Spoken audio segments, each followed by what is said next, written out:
price. This is crazy. Well, you can't put too many ingredients into your.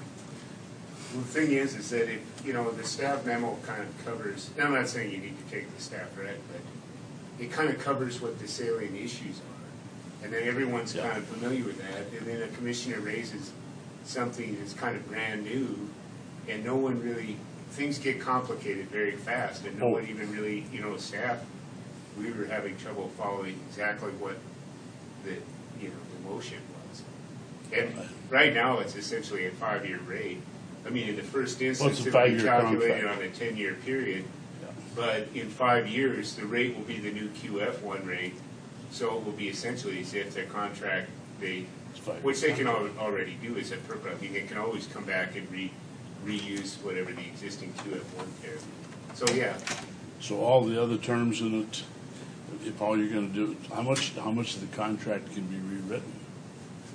Well, just the rate will be updated, but it's essentially a 5-year rate. So it's, which is, it's going to probably kill QF development entirely.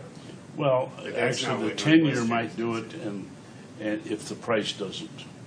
And honestly, at this low price, I can't imagine anyone going to get into it. No one. So it's going to be, it becomes a totally moot point, because just dropping the rate that much probably took care of the whole thing.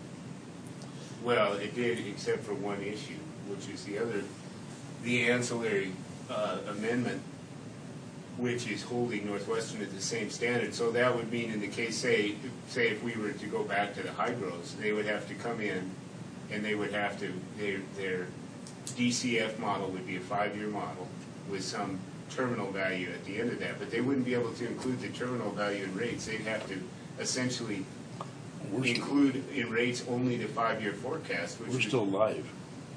Yeah, but I think our mics were off, so we're okay. Yeah. But anyway, they're not going to be able to do it. Well, anyway, that's enough of that. We'll hear from Northwestern. We'll hear from. But if you look at Northwestern, okay, let's take we'll do close strip. If you take the price of the facility out that was paid and only run on the generation costs, they're cheap. Right. It's $17.60 or something like that. Right. Same thing with the hydros.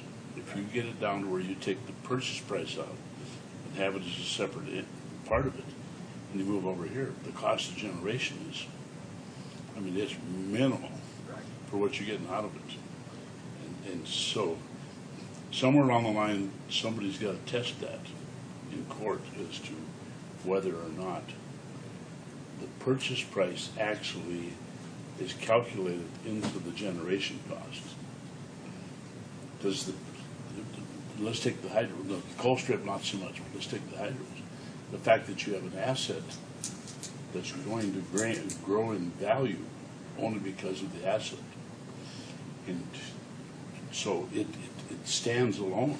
The generation cost over here is what the ratepayers are looking at. The biggest part of it is the repayment of the debt. It's not the generation; it's the repayment of the debt that's due.